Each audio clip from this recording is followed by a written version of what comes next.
Hello my beautiful soul family, कैसे हैं आप सब। आई होप आप बहुत अच्छे होंगे। अपना नाम जब तब ध्यान बड़ी मेहनत और लगन से कर रहे होंगे।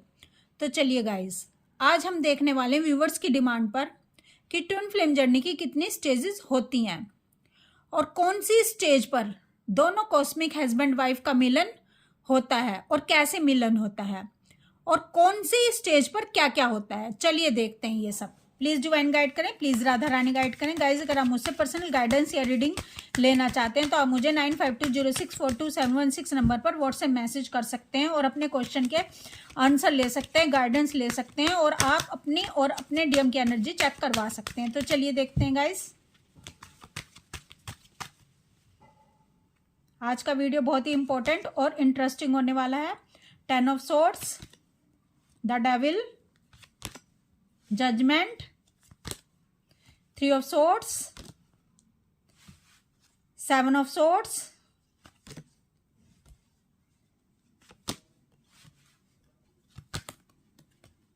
last one, the chariot। देखिए गाइस,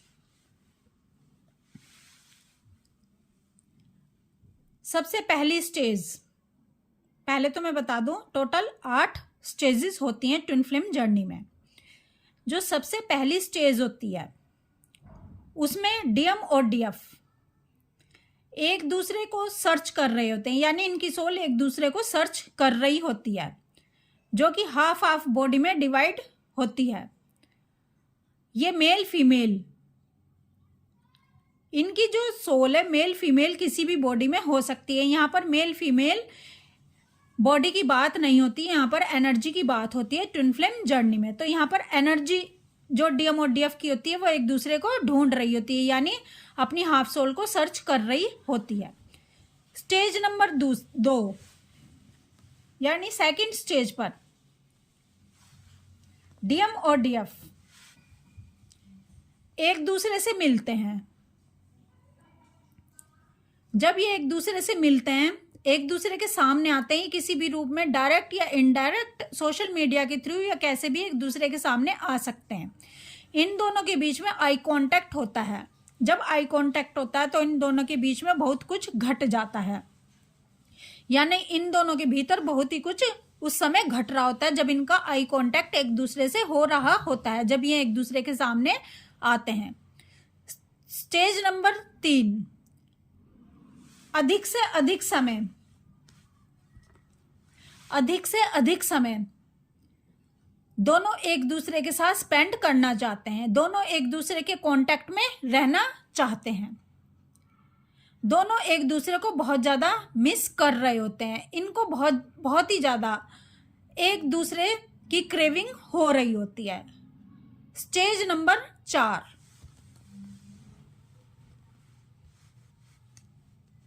स्टेज नंबर 4, दोनों एक दूसरे से मिलने के लिए तड़प रहे होते हैं, यानी ये जो चौथी स्टेज है ये बबल फेज होता है। बबल फेज में सपनों की एक अलग ही दुनिया में दोनों खो जाते हैं। इनको स्वर्ग से भी ज्यादा आनंद मिल रहा होता है। इनको लगता है कि जैसे इनको सब कुछ मिल गया, दुनिया जहां की सारी खुशियां मिल गई। इनको ऐसा लगता है कि समय बस यहीं ठहर जाए। दोनों सेक्सुअलिटी से ऑपरेट करना शुरू कर देते हैं। स्टेज नंबर 5, इस स्टेज में personal issue, insecurity, mistakes, fear, pain, खोने का डर बहुत ज्यादा बढ़ जाता है। जब खोने का डर बढ़ जाता है तो इनके अंदर फियर आ जाता है। पास्ट लाइफ इशू सरफेस होने लगते हैं। जो इनके सबकॉन्शियस माइंड में दर्द भरा हुआ है, जन्मों जन्मों का जो भी फियर के इशू हैं, सब सरफेस होना शुरू हो जाते हैं। स्टेज नंबर 6 यानी 6, रनिंग चेजिंग स्टेज स्टार्ट हो जाती है दोनों के बीच में। सोल शॉक लगना शुरू हो जाता है डीएफ को, और जब डीएफ को सोल शॉक लगना शुरू हो जाता है, डीएफ दर्द में जाना शुरू हो जाती है, तो जो डीएम है वो भागना शुरू कर देते हैं, वो रनर बन जाते हैं। अब डीएफ को लगता है कि मैं अपने डीएम को अपने करीब ले आऊं, किसी भी तरह से, किसी भी कीमत पर, कुछ भी करके मैं अपने डीएम को सही रास्ते पर ले आऊं, यानी मैं अपने बंदे को किसी भी कीमत पर पालूं। लेकिन जो डीएम होते हैं वो बैड हैबिट्स में पड़ जाते हैं, उनकी कंपनी गलत हो जाती है, वो अपनी डीएफ से भागना शुरू कर देते हैं। जैसे जैसे डीएम को पाना चाहती है वैसे वैसे ही डीएम आगे आगे दौड़ रहे होते हैं और डीएफ से डर रहे होते हैं, डीएफ से दूर चले जाना चाहते हैं और ये कंफर्ट जोन में जाना चाहते हैं जहां इनको डीएफ का जो बहुत ज़्यादा लव है उससे ये डरना शुरू कर देते हैं। डीएफ का जो लव है इनको बहुत ही ज़्यादा डरा रहा होता है, इसीलिए उससे ये डर रहे होते हैं, भाग रहे होते हैं। स्टेज नंबर 7, अगर डीएम और डीएफ पहले से ही मैरिड हैं तो दोनों के बीच में लड़ाई झगड़े शुरू हो जाते हैं, दोनों के बीच में सेपरेशन आना शुरू हो जाता है, नौबत डाइवोर्स तक भी पहुंच सकती है। इन दोनों के बीच में अगर डीएम डीएफ पहले से ही मैरिड नहीं है, यानी डीएम और डीएफ अदर स्पाउस से मैरिड हैं, तब इन दोनों के बीच में थर्ड पार्टी आना शुरू हो जाती है। भले डीएम मैरिड हो, डीएफ मैरिड हो, या दोनों अदर स्पाउस से मैरिड हो, या दोनों एक दूसरे से मैरिड हो, तो इनके बीच में थर्ड पार्टी आना शुरू हो जाती है। थर्ड पार्टी कोई पर्सन भी हो सकता है, कोई इनकी गर्लफ्रेंड भी हो सकती है, या कोई सिचुएशन भी हो सकती है। ठीक है, आप अपने अकॉर्डिंग देख लेना। जब इनके बीच में थर्ड पार्टी आ जाती है तो ये बहुत ही डीएफ जो होती है वो हेल्पलेस फील करती है, इसको लगता है कि सब कुछ मेरे हाथ से छिनता चला जा रहा है। अब डीएफ इतने दर्द में चली जाती है कि डीएफ के सारे जो एफर्ट्स होते हैं वो कोई भी काम नहीं कर रहा होता है, सारे एफर्ट्स डीएफ के फेल हो रहे होते हैं अपने डीएम तक पहुंचने के लिए। डीएम कुछ भी समझना नहीं चाहते, बस डीएफ से भाग रहे होते हैं। अब डीएफ भी थक जाती है डीएम के पीछे पीछे भागते हुए, डीएफ भी हाथ खड़े कर देती है और डिवाइन को पुकार उठती है। अब डीएफ जब डिवाइन को पुकार उठती है तो अपना इनर वर्क स्टार्ट कर देती है, यानी डिवाइन की तरफ से इनको रास्ता दिखा दिया जाता है।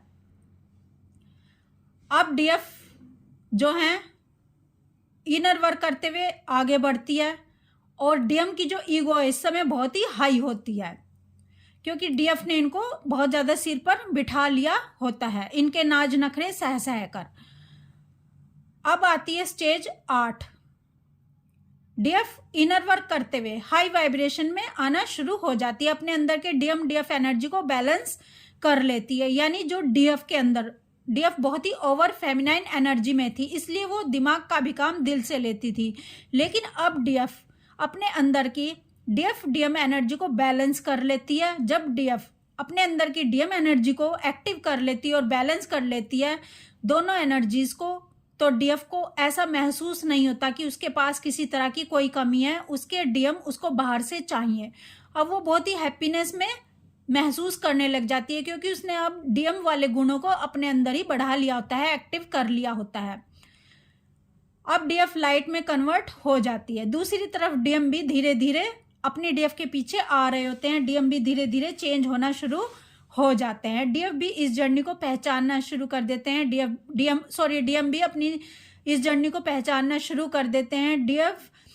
डीएफ जो कि बहुत ही अच्छा इनर वर्क करती है, अब डीएम के ऊपर इसका बहुत ज़्यादा इफेक्ट पड़ रहा होता है।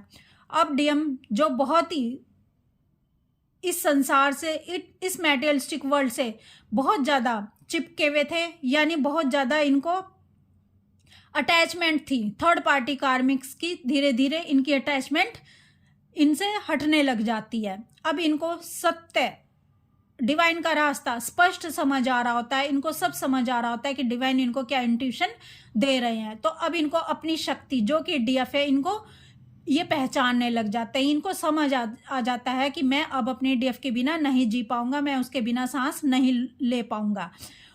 अगर मैं सत्य के रास्ते पर ना चला, अगर मैं डीएफ के रास्ते पर ना चला, अगर मैं डिवाइन के रास्ते पर, मैंने डिवाइन के रास्तों को फॉलो नहीं किया, तो मुझे डिवाइन कहीं भी खुश नहीं होने देंगे, मुझे चारों तरफ से घेर लिया जाएगा और मैं दुख के सागर में चला जाऊंगा फिर से।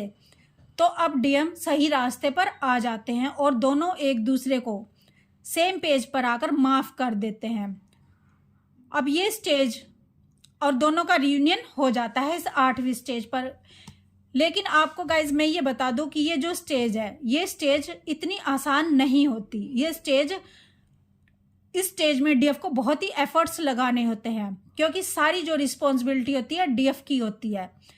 दर्द तो डीएम को भी इतना ही होता है, डीएफ को भी इतना ही होता है। दर्द में कोई भी भेदभाव नहीं डिवाइन करते हैं, क्योंकि जो दर्द नहीं सहेगा वो डीएफ एनर्जी में आ ही नहीं सकता, और जो डीएफ एनर्जी में नहीं आएगा उसका हार्ट चक्रा ओपन होगा ही नहीं, और जिसका हार्ट चक्रा ओपन नहीं होगा वो इमोशन फीलिंग ना अपनी समझेगा ना दूसरों की समझेगा। तो इसमें डीएफ को एक कमांड, ये जर्नी कमांड करने के लिए दी जाती है। डीएफ आगे आगे होती है और डीएम उनके पीछे पीछे आ रहे होते हैं। अब ये जो स्टेज है रियूनियन की, इसमें डीएफ को सारे अपने इशू हील करने होते हैं। जो डीएफ ये कह रही है कि हमारे डीएम ऐसे हैं, हमारे डीएम वैसे हैं, तो समझ लेना वो डीएफ अभी स्टेज पर पहुंची ही नहीं है, क्योंकि ये अनकंडीशनल लव है। अगर आप कंडीशन रखते हैं अपने डीएम से प्यार करने की, ये तो 3D वर्ल्ड का प्यार है, ये आपका ट्विन फ्लेम लव है ही नहीं। आपको ट्विन फ्लेम का टैग लगाना तो बहुत अच्छा लगता है, लेकिन अनकंडीशनल लव किसे कहते हैं ये भी समझना जरूरी है। अनकंडीशनल लव उसे कहते हैं जिसमें कोई स्वार्थ नहीं होता है, ठीक है। और 3D वाला जो लव होता है वो कंडीशन पर बेस होता है। तो आपका जो अनकंडीशनल लव है, यानी आपको नहीं देखना है कि आपके डीएम आपको प्यार कर रहे हैं नहीं कर रहे हैं, ठीक है। अगर आप ये देखकर अपने डीएम से प्यार करोगे कि सामने वाला बंदा भी मुझसे प्यार कर रहा है नहीं, तो आप उसको अनकंडीशनल तरीके से प्यार कर ही नहीं रहे हो। ये ट्विन फ्लेम जर्नी नहीं होती। असली प्यार वो होता है जहां पर निस्वार्थ प्रेम किया जाता है अपने साथी को, और निस्वार्थ प्रेम करते हुए उसे भी अपने साथ ऊपर खींच लिया जाता है डिवाइन के मार्ग पर, धर्म के रास्ते पर, सच्चाई के मार्ग पर, ठीक है। कंडीशन नहीं रखनी होती। अगर आप ये देखोगे कि हमारा पर्सन तो प्यार ही नहीं कर रहा हमसे, तो समझ लेना आपका प्यार बदले की भावना पर टिका हुआ है, और बदले की भावना पर टिका हुआ प्यार कभी भी डिवाइन के रास्ते पर किसी को नहीं पहुंचा सकता है। तो गाइज, आप ट्विन फ्लेम जर्नी की इस स्टेज पर हो तो आपके लिए बहुत ही खुशखबरी की बात है, और आप इस स्टेज पर ही आकर अपने दिव्य प्रेम यानी अपने कॉस्मिक हस्बैंड से मुलाकात करते हो। आपका रियूनियन उनके साथ हो जाता है। कॉस्मिक हस्बैंड वाइफ यहाँ पर मिल जाते हैं, क्योंकि ये दिव्य प्रेम होता है। ये जर्नी की 8वीं स्टेज होती है, जो लास्ट स्टेज होती है।